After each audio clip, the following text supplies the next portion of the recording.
It's not a secret that our decisions that we make on a daily basis get affected or even manipulated by our environment.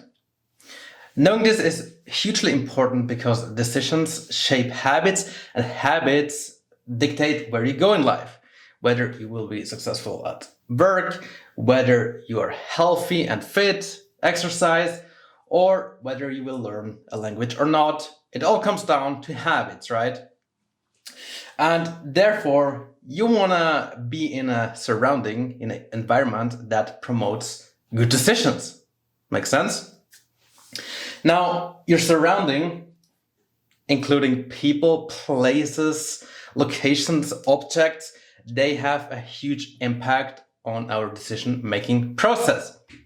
For instance, we've known for a long time that you're the average of the 5 people that you spend most time with.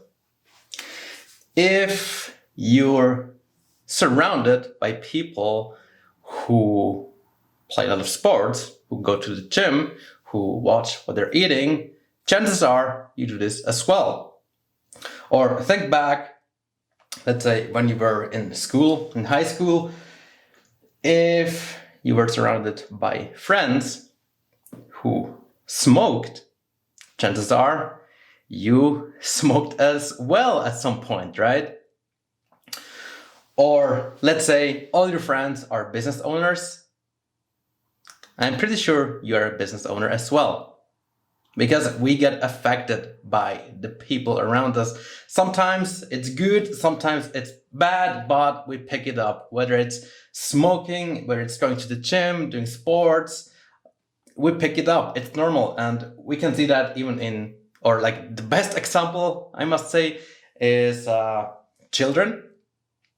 Because if you are a parent yourself, then you actually know what I'm talking about. They do not only look like you, but they also behave like you, simply because they see you doing these things. And yeah, of course, if I practice the handstand in front of my daughter, she will try to do the handstand as well. She is like in a surrounding that promotes doing sports. So yeah, she will most likely practice sports, right? Usually it's a mix of inspiration and peer pressure. I would say, coming back to the example in high school, there you might try the cigarette because of peer pressure, right? Because your friends found it cool and they ask you whether you want to smoke a cigarette as well. And you probably find that pretty cool too, I don't know. On the other hand, you do things because of inspiration. Because if my friends, if I see them succeeding, if I see them building an empire, a business, or doing something cool, I want to do this as well, right? Another example, you go to a networking event perhaps, and there is food everywhere, right? There's also drinks, snacks, and champagne and whatnot. And perhaps you don't drink usually, you're not even hungry, but because you see all your peer drinking and eating, you automatically start to snack as well, right? It's just how it happens. I'm seeing this over and over again. It's just how we are. Now, this doesn't only apply to people, as said, it's also like the environment where we are, the location. For example, how your apartment looks like, how you set up your office, right? All of these factors matter. There was even an experiment that I want to share with you. I don't know I don't know who it was, but I've read that. I picked it up from a book. They did an experiment. They had a cafeteria, so a place where you can go on and have a coffee. And usually there was one fridge in there with water, sparkling water, different kind of sodas, Coke and all that. And they realized most of the people either drink a coffee, makes sense, it's a cafeteria, or they would order a Coke, a soda, right? Then, as part of the experiment, they simply put some water stations into the cafeteria. This was the only change. So before it was a cafeteria with one fridge filled with soda, and then they did a change. They put in some water stations where you can get a bottle of water. You still had to pay for it, but like there was more water available, right? Now, what happened, and I find it super interesting, like they didn't make any changes in prices. They didn't change like the people who worked there. The only thing they did is they put in some more water stations, and what happened? They figured out that people drink more water, and the soda consumption like went back tremendously. And that's so interesting, right? Simply because water was now more available and you would see it all the time. And I can't remember the number, how many percentage or to what degree the water consumption actually increased, but simply the fact that it increased is so impressive, at least to me. All right. Now, how does this apply to fitness? I mean, it's easy when you have cookies lying around at home, chances are you will eat that, right? Because like every time you walk by a cookie, it requires a lot of willpower to say no and to walk by, and eventually you will run out of willpower, and yeah, you grab it and eat it, right? Now, when everyone around you is sportive, you have the tendency to do sports as well, right?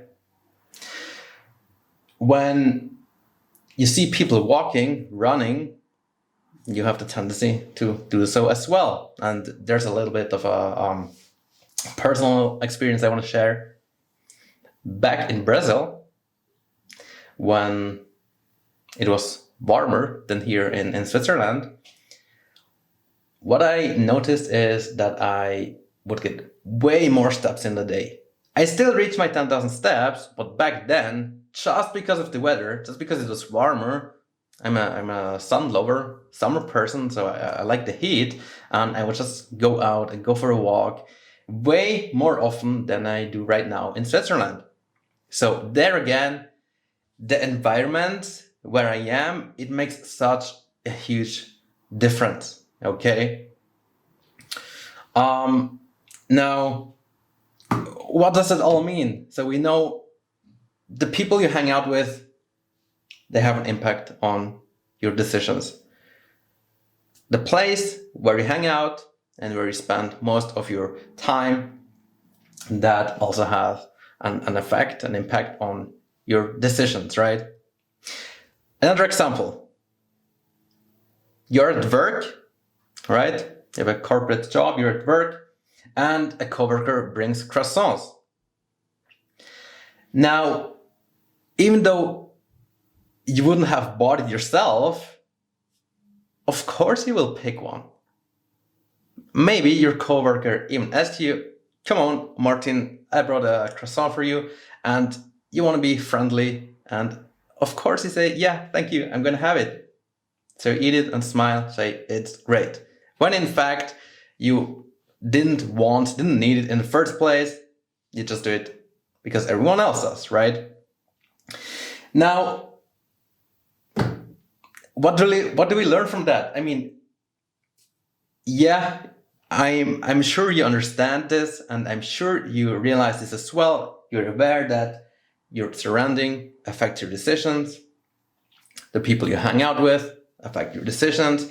But, I mean, should you now change your work just because of that? Just because your coworkers are friendly and like to buy you a croissant? Probably not. It's not a good advice, right? Although, to be completely honest, I think at some point you'll have to cut out some people of your life if you want to achieve certain things. That's just the truth. So if you have people in your life who are just constantly negative, who, pull you down all the time and, just spread this negativity, my advice is cut the contact. All right. It's hard. Yeah, I know. And again, you need to be careful with that. You cannot just tell a friend, okay, Martin told me to like break all the relationships with negative people. You're one of them. Please don't do that. Not at all. However, yeah, there are those people. And even if I look back 10 years ago and now, some people I were very close with back then, I'm no longer in contact. Okay? Because we are evolving and progressing. Other peoples are not. Other people don't want to improve themselves. And even worse, they, take a worse route or are in a worse situation than they were back then. Okay? Now, here's some tips that you can implement that. This entire idea of, okay, your surrounding affects your habits and your decisions. So we need to make use of that, make this as an advantage, because again, it's good and bad, right? So yeah, some simple tips that you can implement in your life. Number 1, speak about your goals. Speak to your coworkers about your fitness goals. Speak with your friends, family about your fitness goals. And if they are friends, if they're good people, then they will respect your goals. They will respect you. And next time, if they bring a cake or a croissant, they hopefully don't ask you anymore, because they know perhaps you're trying to lose weight and a croissant might not be the best choice, right? When it comes to your apartment, simply don't buy junk food. Don't bring cookies at home. Make sure there are no temptations, because if there are, you will give in sooner or later. All right? If there are no cookies, you don't even have the idea of getting a cookie. And even if you think about it, if you crave it, then there's still this barrier of going out the apartment, walking to the grocery, buying the cookies, going back home and then eat it. And for most people, this is already a barrier enough to say, no, maybe it's really just a craving. I'm actually not hungry and I don't need the cookies really. Okay. And then coming back to this, this situation, this study I referred to earlier with the water. So we know if there's more water around, you will most likely drink more water. So what you can do is super easy. Take a water bottle, put it on your desk, have it next to you, and every time you look at it, you take a sip. Easy, right? Don't bring soda, don't bring Red Bull or any energy drinks. Simple. Put water around you, surround yourself with water so you drink water. All right? Okay, easy.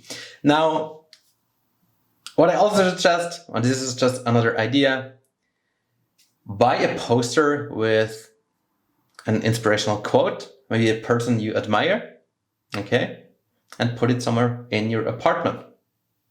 Or do a vision board. I have one right here behind me. And that reminds me just every single day of my goals, where I want to go, what I want to achieve in life. And I can only recommend doing this. It's just a constant reminder. And obviously, there will be like things on this vision board that inspire you and that just like, keeps you going. And you want to see that all the time. So you really need to have those things in front of you all the time. If this vision board that is right behind me would be somewhere in the garage, I don't have a garage, but if I had one, if it would be there and I would see it once a week, worthless. Okay, wouldn't work. What else? You can obviously prepare the sports clothes, so you're just ready to go to the gym. You don't need to think about it, right? This is just like another easy tip to implement. Join a sports club. Surround yourself with athletes, because athletes, they inspire you. You see their work ethic, you see them working out, you see the work they put in, you see that the healthy habits, and hopefully you pick them up. Brings me back to the first thing I said on this podcast. Surround yourself with positive people, with people you look up to. And then, of course, I need to say that join a coaching program. Join a coaching program. Because in a coaching program, at least in mine, okay, so I have a community with all clients of mine, and in this community, they communicate with each other. They get inspiration in there. They are surrounded now with people on the same mission, right? And this is worth so much. I can see that with myself. Also, me personally, I'm in a mastermind. So this is like, I surrounded myself with other online fitness coaches, so I can see what they do, what they achieve, what is working for them. And for my clients, it's actually the same. They're in a group. They're in a group of people on the same mission. They see what's working for them. They get inspiration. They see what's possible. And, the people around you, they affect you. They have an impact on your life, whether you like it or not. And by the way, this does not only apply to real people. So if you watch someone on the internet 3 hours a day, they will influence you. All right. So if you spend time on YouTube, then I highly recommend you finding someone that's positive and has a positive outlook on life, rather than just, someone who trashes people on YouTube. There's plenty of those, unfortunately. Because again, those people, those virtual people, and I don't think there are any studies, because it's just something new that we now can follow someone through the internet and follow their activities all the time, see what they're doing at any point in time. But keep that in mind, okay? So there are really thousands of possibilities, and I don't expect you to change your job just because your coworkers bring croissants. This is not the point of this podcast, right? But I want that you're aware of this, that the environment you're in affects your behavior, and that your behavior dictates whether you get results or not, whether you get successful in life, right? So in short, if you want to be successful, if you want to lose body fat, if you want to improve your life, if you want to get to the next step in your career, or get better relationships, whatever it is, then you need to change your environment and set yourself up for success. Do what is necessary so you can get after your goals and get what you really want in life.